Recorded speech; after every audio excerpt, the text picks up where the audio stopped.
26 நாம எதிர்பார்க்கிற மாதிரி அமையாது. பிளவுகள் எப்பொழுது வந்துவிட்டதோ அல்லாஹ் அந்த பிளவுகள் பட்ட சமூகத்தில் அல்லாஹ் உதவிகள் நாங்கள் சொல்லலாம். எதுவாய் ரசூல் ஸல்லல்லாஹு அலைஹி வஸல்லம் எதுவாய் ஜமாஅத், அல்லாஹ்வுடைய கை என்பது ஒரு ஜமாத்தின் மீது இருக்குதுன்னா ஒன்றா கூட்டா இருக்கிற அந்த கூட்டத்துக்கு தான் அல்லாஹ்வுடைய உதவி என்று சொன்னார்கள். 4 இமாம்கள், இமாம் அபூ ஹனீஃபா, இமாம் ஷாஃபி, இமாம் ஹம்பலி, இமாம் மாலிகி, இந்த 4 பேரும் சட்ட மேதைகள். இந்த 4 பேர் நினைச்சிருந்தா என் சட்டம் தான் பெருசு, உன் சட்டத்தை இங்கே கொண்டு வர இமாம் அபூ ஹனீஃபா ஷாஃபியிடம் சட்டை போட்டுக்கலாம்.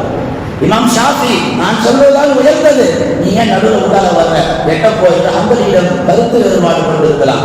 4 இமாம்களும் ஒன்றிணைந்தார்கள்.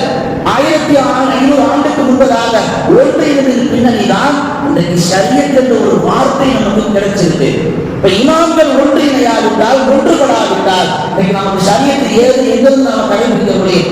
இமாம்களுடைய முயற்சி, அவர்களுடைய ஒன்றுபடுதல் என்ற எண்ணம், தொலைநோக்கு சிந்தனை, இதெல்லாம் நிகழ்காலத்தில் வாழக்கூடிய நமக்கு மத்தியிலும் எல்லா நிலைகளிலும் வர வேண்டும் என்பதுதான் இமாம்களுடைய ஒன்றிணைந்த பின்னணி நமக்கு தெளிவுபடுத்துகிறது. அன்பார்களே, இன்றைய மஹல்லாக்களில் முஸ்லிம்களுடைய நிலைமைகள் எப்படி இருக்கு தெரியுமா? ஒரு மஹல்லால தான் வாழ்றோம். ஒரு பள்ளிவாசல் நிகழ்ச்சியில மஹல்லாவில் முஸ்லிம்கள் ஒன்றுபடுவது கிடையாது. 5 கால கொள்கை பள்ளிவாசலில் முஸ்லிம்கள் ஒன்றுபடுவது கிடையாது. அதனால் ஒரு கால தலைவர்கள் நாம் என்ன கொண்டு போய் சேர்க்க முடியும்? இவங்க தாத்தா தொழுதாரு, உங்க தாத்தாக்கு தாத்தா தொழுதாரு, அப்பா தொழுதார் என்று இன்றைய சந்ததியிடம் அல்லது நாளைய சந்ததியிடம் எந்த ஆதாரத்தை வைத்து சொல்ல முடியும்? அவன் கேட்பான், எங்க வாப்பா தொழுத, எங்க வாப்பாடைய வாப்பா தொழுத, அவர் வாப்பா தொழுத என்று மெய்தட்டு சொல்லிவிடுவான். இன்றைக்கு மஹல்லாவில் நடக்கக்கூடிய எந்த அதிகார தொழிலும் முஸ்லிம்கள் ஒரு சில பேருக்கு மாத்திரம் தவிர மற்றவர்கள் கலந்து கொள்வது கிடையாது. இது முதல் பலகீனம். 2வது பலகீனம், இன்றைய மஹல்லாக்களில் பள்ளிவாசல் நடத்தப்படுகிற அத்துணை நல்ல பயான் நிகழ்ச்சிகளில் முஸ்லிம்கள் ஒன்றிணைவது கிடையாது. வேற சமுதாயத்தை சேர்ந்த உள்ளவங்க உட்கார்ந்துட்டா எதையே வரட்டாங்க அப்படின்னு வரட்டுறோம். அவங்களையும் உள்ள வருவது கிடையாது, நாமளும் உள்ள வருவது கிடையாது. சமூகத்தை எப்படி சீர்திருத்தம் செய்வது?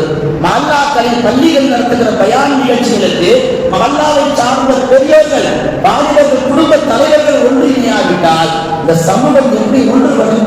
பண்பையும் வருகால சமுதாயத்தில் எப்படி கொண்டு போய் நல்லதை சேர்க்க முடியும்? பள்ளிவாசலில் காலம் முழுக்க ஓடக்கூடிய மக்கள் மாணவர்களுடைய ஆண்டுகால நிகழ்ச்சிகள் நடத்தப்பட்டாலும் அதிலும் பெற்றோர்கள் கலந்து கொள்வது கிடையாது. வயதான தாத்தாவையும் பாட்டியும் அனுப்பி வச்சிருந்தது. இப்படி இஸ்லாம் சார்ந்த நல்ல விஷயங்களில் ஒன்றுபட தவறியவர்கள் தான் இன்றைய முஸ்லிம்கள். காலங்காலமாக பள்ளிகளில் குர்ஆன் ஓதப்படுகிறது, ஹதீஸ் படிக்கப்படுகிறது, இந்த சபைகளில் தீன் சார்ந்த சபை நடத்தப்படுகிறது. இதிலும் முஸ்லிம்கள் பங்கேற்பது கிடையாது. வரிசலாக சொல்லிக்கொண்டே வரலாம். மஹல்லாவிலே யாராவது மௌத்தாயிட்டாங்கன்னா வசதி வாய்ப்பு உடையவராக எட்டி போய் கடைசி தீராக பார்க்கறது. ரொம்ப மிஸ்கின் ஏழை மௌத்தா போயிட்டாங்கன்னா காதோட செய்தி வாங்கிட்டு வேலையை பார்த்து போறது. மஹல்லாக்களில் மௌத்து செய்தி ஆணோ பெண்ணோ யார் மௌத்தானாலும் மஹல்லாவில் வாழக்கூடிய ஒருவர் அந்த ஒருவர் மையத்திற்காக போய் நிற்க வேண்டும், ஒன்றுபட வேண்டும். அப்படி ஒன்றுபட்டால் தான், நின்றால் தான் நாளை நாம மௌத்தா போனால் 4 பேர் வந்து நிற்பாங்க. மஹல்லாக்களில் ஒரு நிக்காஹ் நடக்கிறது. ஏழை நிக்காஹ் என்றால் பத்திரிகையோடு துவா செய்து அனுப்பி வைப்பது. செல்வம் படைத்தல் நிக்காஹ் என்றால் மண்டபம் வரைக்கும் சென்று மாப்பிள்ளையோடு கை கொடுத்து முசாபா செய்து வருவது. ஏற்றுத்தாழ்வுகள், பாகுபாடுகள், இந்த நிலைகள் எல்லாம் மாற வேண்டும் என்றுதான் நபிகள் நாயகம் அன்றைக்கு அந்த ஹஜ் ரசூல் கல்லை 4 மூலையிலே 4 கோத்திரத்தாரை பிரிக்க வைத்தார்கள். அன்றைக்கு அந்த பிரச்சனை என்றால் இன்றைக்கு இந்த பிரச்சனை. அன்பார்ந்தவர்களே, பெருமானார் ஸல்லல்லாஹு அலைஹி வஸல்லம் அவருடைய வாழ்வை அவர்கள் வாழ்ந்ததை போன்று நம்மால் முழுமையாக வாழ முடியாவிட்டாலும் குறைந்தபட்சம் ஒரு எள்ளளவு, ஒரு நெல்லளவு, ஒரு நடுகளவாக நாம் வாழ முயற்சித்தால் தான் நாளை சூரத்தின் மாசில் நம்மால் நிம்மதியாக நுழைய முடியும். பெருமானார் ஸல்லல்லாஹு அலைஹி வஸல்லம் அவர்கள் வாலிபராக இருந்தபோது அபூ ஜஹல் ஒரு பெண்ணை கட்டியில் தூக்கிட்டு போயிருந்தான். இஸ்லாம் பரவுவதற்கு முன்னால், நபி வாலிபராக இருக்கிறார்கள், நபியுடைய பட்டம் பெறுவதற்கு முன்னால் ஒரு 25 வயதிற்கும் நபிகள் நாயகத்திற்கு நபிகள் நாயகம் ஒரு அமைப்பை வைத்திருந்தார்கள். அந்த அமைப்பிலே அன்றைக்குள்ள வாலிபர்கள் மக்காவில் அந்த அமைப்பில் ஒன்றிணைந்தார்கள். இன்றைக்கு தன்னுடைய அமைப்புகள் என்று சொல்லக்கூடிய செய்தி கேட்கும். அபூ ஜஹல் கடத்திட்டு போன அந்த பெண்ணை அந்த செய்தி நபிகள் நாயகத்திற்கு எட்டியது.